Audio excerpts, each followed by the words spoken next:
या मस्त अशा रस्त्याने आलो, मस्तपैकी सावलीत गाडी पार्क केली आणि आता चाललो आहे कुठे, एक मस्तपैकी प्राचीन मंदिर बघायला.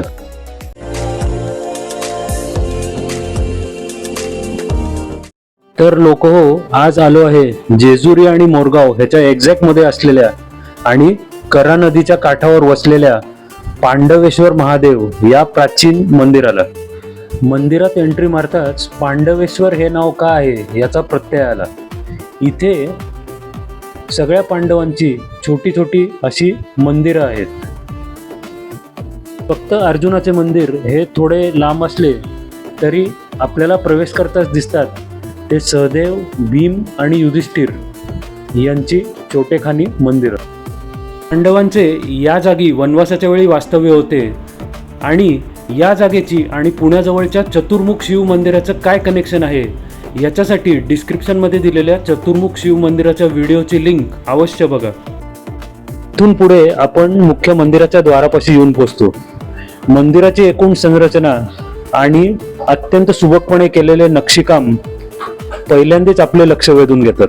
पण निसंशय या मंदिराचं प्रमुख आकर्षण म्हणजे हे दोन पूर्ण आकृती सुंदर मुकुट परिधान केलेले आणि डोक्यावर भारदस्त छत्र असलेले हे दोन द्वारपाल. इथे अजून एका गोष्टीने लक्ष वेधून घेतलं ते म्हणजे भीमबेटकाला असलेल्या अतिप्राचीन खडकांवरील चित्रांसारख्या असणाऱ्या भिंतीवरच्या चित्रांनी. मंदिरात दर्शन घेण्याच्या आधी मुख्य मंदिराच्या मागच्या बाजूला एक फेरफटका मारला. या मंदिराच्या मागच्या बाजूला अनेक छोटी मोठी स्ट्रक्चर्स दिसली. तसेच या मंदिराला चारी बाजूनी अक्षरशः किल्ल्यासारखी तटबंदी आहे. ते बघा, एक अत्यंत प्राचीन काळातलं हेल्मेट तिथे पडलंय.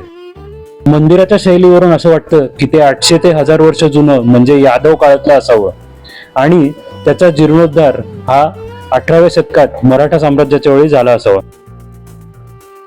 मंदिराच्या आवारात एक दगडी बांधकाम असलेले छोटेसे पण छान असे गणपती मंदिर आहे. त्याच्यात शेंद्री रंगाची नीटनेटकी मूर्ती असलेले हे गणपती बाप्पा विराजमान आहेत.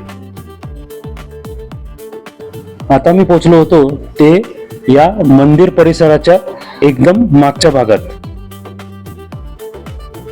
प्रवेशद्वाराजवळ जशी पांडवांची मंदिरं आहेत तसेच या परिसराच्या मागच्या भागात आहे ते कुंती मातेचं मंदिर.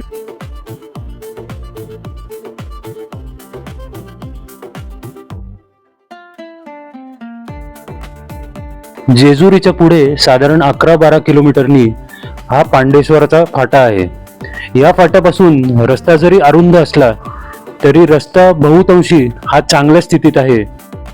गुगल मॅपमध्ये या मंदिराचे नाव चालुक्यकालीन पांडेश्वर मंदिर असे सापडते, परंतु या मंदिराच्या कमानीवर मला श्री क्षेत्र पांडवेश्वर असे नाव लिहिलेले सापडले.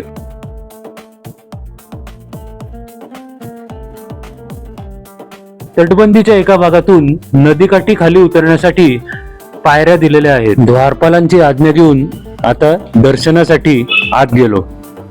आत जरी अंधार असला तरी सभागृह, अंतराळ आणि गर्भगृह हे मंदिराची रचना अगदी स्पष्ट कळत होती. शेवटी एकदा या पांडवेश्वर महादेवाचे शांततापूर्ण वातावरणात सुरेख असे दर्शन झाले.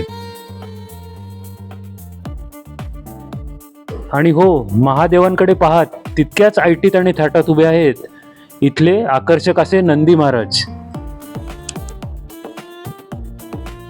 नंदी महाराजांच्या मागे नदीकाठी एक मनोऱ्यासारखं स्ट्रक्चर आहे. प्रथम दर्शनी नॉर्मल वाटणाऱ्या या मनोऱ्याचं एक वैशिष्ट्य आहे ते म्हणजे नीट बघितलं तर याच्या आतनं एक पायऱ्यांचा जिना आहे जिथून एक वाट थेट या मनोऱ्याच्या वरपर्यंत जाते.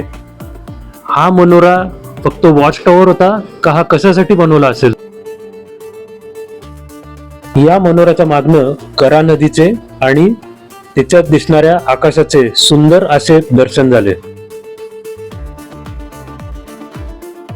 मंदिराच्या तटबंदीतले हे कमानींचे स्ट्रक्चर, ही वास्तू किती पुरातन आणि मजबूत आहे याचे आपल्याला पुन्हा स्मरण करून देतात. आणि याच तटबंदीतनं वर जायला एक छोटेखानी जिना आहे. तटबंदीच्या वर गेल्यावर जणू आपण एका वेगळ्याच दुनियेत पोहोचतो. आता मंदिराचा अख्खा परिसर हा आपल्या डोळ्यासमोर अगदी स्पष्ट दिसू लागतो. एका माणसाच्या उंचीपेक्षा जास्त रुंद असलेली ही तटबंदीची भिंत एखाद्या किल्ल्यालाही छान शोभून दिसेल.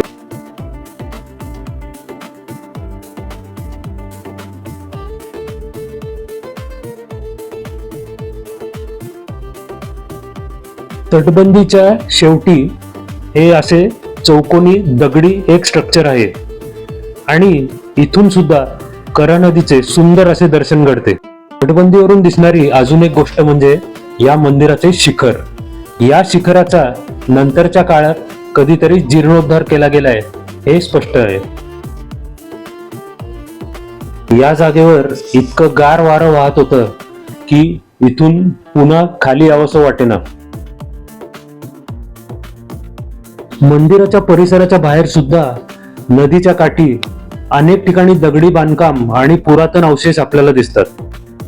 मंदिराचं शिखर वाह. आता चालत तटबंदीच्या दुसऱ्या बाजूला आलो होतो आणि खाली उतरण्याच्या आधी एकदा इथे फायनल मंदिराचा नजारा बघून घेतला. जाता जाता बाहेर पडताना दिसला तो हा एक समाधी सदृश चौथरा. सहज विचार मनात आला की हे झाड कित्येक शतकानुशतके अशीच सावली देत अगदी दिमाखात या मंदिराच्या परिसरात उभे आहे. अशा प्रकारे एका प्राचीन जागेला भेट देऊन आजचा दिवस सत्कारणी लावल्याचे समाधान मनात ठेवून परतीचा प्रवास चालू केला. हा व्हिडिओ आवडल्यास चॅनलला नक्की सबस्क्राईब करा आणि व्हिडिओ पुढे शेअर करा.